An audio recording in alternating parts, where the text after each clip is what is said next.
اللہ صلی اللہ علیہ وسلم.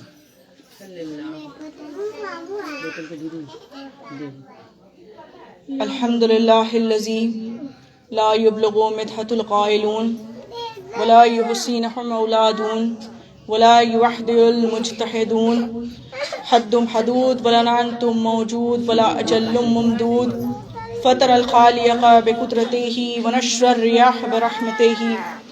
الصلاۃ والسلام یا رسول مسدد المصطفى الامجد المحمود الاحمد علیہ السلام سیدنا و شفیعنا و نبینا و امامنا و ملجانا و مغیشنا و مولانا و مولا القونین جد الحسن والحسین آنیہ بالقاسم محمد صلی اللہ تعالی علیہ وآلہ وسلم وعلی آلہ وصحابہ وبارک وسلم. الصلاۃ والسلام یا سیدۃ نساء العالمین، الصلاۃ والسلام یا سلطان الانبیاء علیہ الصلاۃ والسلام، الصلاۃ والسلام علیک یا مولا حسین شہید کربلا، الصلاۃ والسلام امام المقین سیدنا غوث العظم رحمۃ اللہ علیہ و رضی اللہ تعالیٰ عنہ، خصوصاً علی میلاد النبی احمد مجتبی محمد مصطفیٰ صلی اللہ تعالیٰ علیہ وآلہ وسلم، خصوصاً علی میلاد النبی جشن آمد سیدۃ نساء العالمین سیدہ فاطمۃ الزہرا سلام اللہ علیہا و اجمعین، خصوصاً علی میلاد النبی سیدنا غوث العظم رحمۃ اللہ علیہ و اجمعین، خصوصاً علی میلاد النبی سید شاہ رشد علی القادری الجیلانی والبغدادی.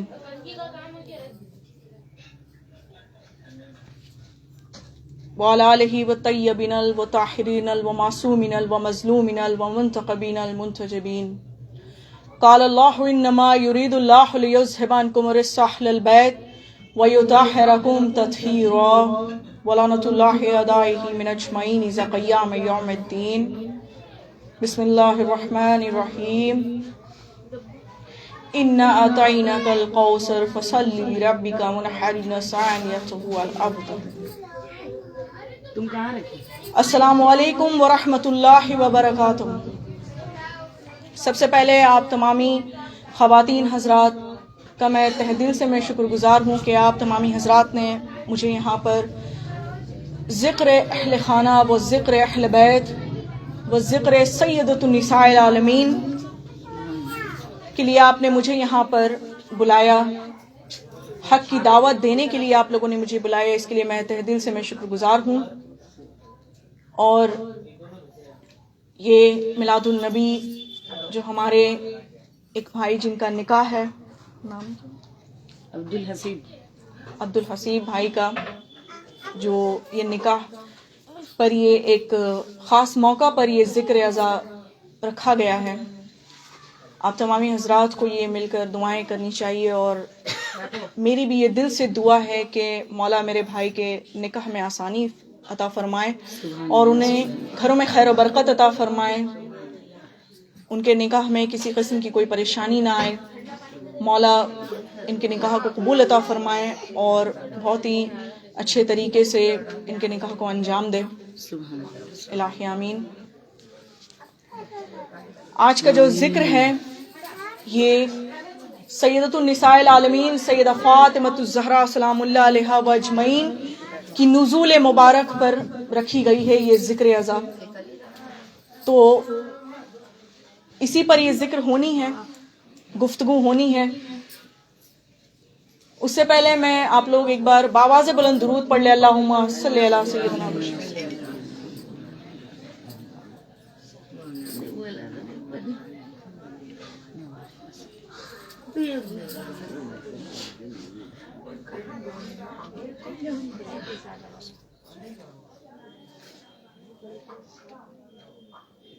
ہمارے سرکار محمد مصطفیٰ صلی اللہ تعالیٰ علیہ وآلہ وسلم کے لیے قرآن کریم میں بے شمار آیتیں پیش ہیں، یا یوں کہوں کہ ہمارے سرکار کے لیے ہی پورا قرآن نازل ہوا ہے۔ یہ قرآن جو ہے ہمارے آقا صلی اللہ علیہ وآلہ وسلم کے لیے ایک دہمی معجزہ ہے، جو ہمارے اللہ نے اپنے حبیب کے لیے ایک چھوٹی سی ایک تحفہ، اس طرح سے وہ تحفہ عنایت فرمایا کہ ہم تمام امتوں پر فیض یاب ہوا۔ یہ جو قرآن ہے، قرآن پاک ہے، اس کی عظمت بہت بڑی ہے۔ آج کا میرا ٹاپک یہ ہے کہ قرآن، اہل بیت، قرآن اور فاطمہ، انشاءاللہ اسی پر گفتگو ہونی ہے۔ تو ایک چھوٹی سی آیت میں آپ لوگوں کے سامنے میں پیش کر رہی ہوں کہ اللہ نے ارشاد فرمایا ہے کہ لَقَدْ كَانَ لَكُمْ فِي رَسُولِ اللَّهِ أُسْوَةٌ حَسَنَةٌ، کہ اللہ نے ان تمام امتوں کے لیے یہ فرمایا ہے، یہ آیت ہم امتوں کے لیے، ہمارے اور آپ کے لیے ہے، رسول اللہ کے چاہنے والوں کے لیے، اہل بیت کے چاہنے والوں کے لیے ہے۔ تو اللہ نے ارشاد فرمایا ہے کہ اے لوگو، میرا جو حبیب ہے، میرا جو نبی ہے، میرا جو محمد صلی اللہ علیہ وآلہ وسلم ہے، وہ تم تمام لوگوں میں ایک نمونہ عمل ہے۔ یعنی رسول اللہ ہمارے اوپر ایک بہت بڑی رحمت تو ہے ہی، پوری کائنات کے لیے رحمت للعالمین ہے، لیکن ان کی اسوائے حسنہ ہمارے لیے ایک سب سے بہترین مثال ہے۔ ہم جب اس دنیا میں آئے تو ہمیں کیا بتایا گیا کہ ایسے رہا کرو، اس طرح سے لوگوں سے ملا کرو، مہمان نوازی کیا کرو، لوگوں سے گفتگو کیا کرو، نرم لہجے میں اپنے والدین سے گفتگو کیا کرو، کبھی اپنے والدین کو تکلیف نہ دو، کبھی اونچی آواز میں بات نہ کرو، کسی بچے سے ملو تو شفقت کے ساتھ ملو، کسی بزرگوں سے ملو تو اس طرح سے ملو، چاہے وہ بزرگ آپ کے غیر ہو یا اپنے ہو، لگنا چاہیے کہ وہ آپ کے اپنے کچھ لگتے ہیں۔ یہ تمام تر چیزیں رسول اللہ کس طرح سے اٹھا کرتے تھے، بیٹھا کرتے تھے، وہ تمام اپنی زندگی، اپنی مبارک حیات مبارکہ میں تمام تر جتنی بھی چیزیں ہیں وہ ان سب چیزوں پر عمل کریں، فوری طور پر عمل کریں۔ کیسے عمل کریں؟ کہ ہم اور آپ ابھی جس طریقے سے گفتگو کر رہے ہیں تو نہیں، رسول اللہ جس طرح سے گفتگو کیا کرتے تھے اس طرح سے گفتگو کرو۔ رسول اللہ جو کام انجام دیتے تھے وہ عمل کیا کرو۔ رسول اللہ نے جو کہہ دیا اسے اپنے اوپر اس طرح سے مسلط کر لو کہ وہ تمہارے لیے اس طرح سے اہم ہو گئی ہے کہ اب رسول اللہ کے بغیر کوئی کام ہوتا ہی نہیں ہے، ان کی اقوال کے بغیر، ان کے گفتگو کے بغیر۔ تو اسی لیے اللہ نے فرمایا کہ میرے حبیب کی، صاف الفاظوں میں میرے حبیب کی سیرت اپناؤ۔ جی، سورت نہیں کہا ہے، سیرت کہا ہے، لیکن آج افسوس کی بات ہے پوری دنیا میں لوگ سورت کو پہلے ترجیح دیتے ہیں، سیرت کو بعد میں۔ لیکن ہمارے رسول اللہ نے کہا، ہمارے اللہ نے کہا کہ میرے حبیب کی سیرت اپناؤ۔ توجہ چاہوں گی میں، سیرت اپناؤ۔ جی، رسول اللہ کی سیرت اپناؤ۔ یہ تو رسول اللہ تک بات ہے۔ یہاں گفتگو، یہاں میرا موضوع ہے سیدۃ النساء العالمین۔ جی، سیدۃ النساء العالمین کے لیے جو اللہ نے ہم پر ایک بڑی سی رحمت نازل کی ہے۔ جی، بے شک رسول اللہ کو جب ہمارے اوپر اس طرح سے وہ جب رحمت للعالمین بن کر آئے، اور خاص کر ہم امتوں کے لیے، تو یہ تو ہے ہی، لیکن ہم عورتوں میں کس کے سامنے کھڑے ہونا ہے؟ سیدۃ النساء العالمین کے سامنے۔ یہ ایک ایسی مثال ہے، یہ ایک ایسا نمونہ عمل ہے جو ہر کوئی اس سے آشنا ہونا چاہتا ہے۔ ہماری سیدہ، عورتوں میں کہا جاتا ہے نا، عورتوں میں سردارہ ہے وہ، ہے نا, عورتوں میں یہ جنتی عورتوں کی سردار ہے. لیکن اس سے پہلے ہم تمام جتنی بھی عورتیں یہاں پر بیٹھی ہوئی ہیں, یہ تمام عورتیں سیدہ کی خادمہ بنے. جی, اگر کوئی مجھ سے پوچھے کہ تمہارے آنے والے نسلوں میں تم کیا کسی کو انجینئر, ڈاکٹر کیا بناؤ گی, کیا بنانا چاہتی ہو, میں یہ کہوں گی کہ اسے سیدہ کی خادمہ بنانا ہے, مولا علی کا خادم بنانا ہے, حسینی بنانا ہے. یہ ضروری ہے. آپ ڈاکٹر انجینئر بناتے رہیے نا, لیکن کب تک اس دنیا میں؟ دین میں کیسے آپ لائیے گا؟ دین میں وہ اسوائے حسنہ وہ کیسے اپنائیے گا؟ تو میں یہاں کچھ ایسی, میں آپ لوگوں کو کچھ ہدایت بھی کرنا چاہتی ہوں. بھلے میں آپ لوگوں سے عمر میں چھوٹی ہوں, لیکن میں ہوں تو سیدہ کی ذاکرہ. تو بس یہ میرا فرض ہے کہ میں آپ لوگوں تک پہنچاؤں, وہ علم کے ساتھ ساتھ میں آپ لوگوں کو ہدایت بھی کروں.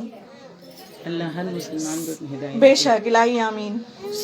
سیدۃ النساء العالمین کے لیے جب تمام صحابیہ جب موجود ہوئی, ان کے ہاتھوں بیعت کرنے لگیں, تو تمام صحابیوں کو, جتنا صحابی تھے ان تمام صحابیوں سے اذان ہو رہی ہے. اچھا,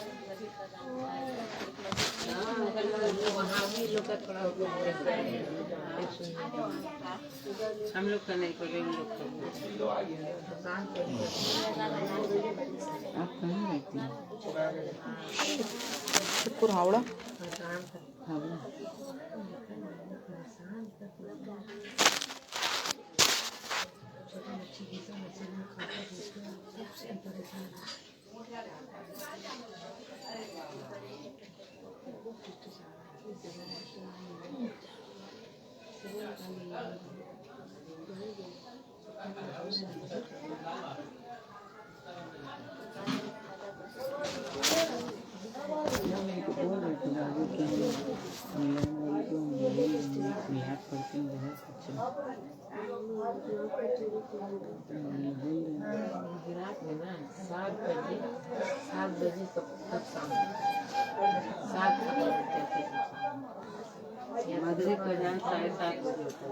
یعنی ٹائم تو ایک چلتا ہے, ٹائم جیسا ہی ہے بابو, آپ کو مگر نا روشنی اتنا رہتا ہے. تبریز واسی میں لے کر بمبئی میں تو گجرات سے 3 گھنٹہ کا نہیں ایک دم روشنی. 7-6 بج گئے, لوگ فون کر رہے, اللہ ابھی تک روشنی ہو گیا, اندھیارا ہو روشنی, یہاں میں سب اندھیارا ہو گیا. سورج 6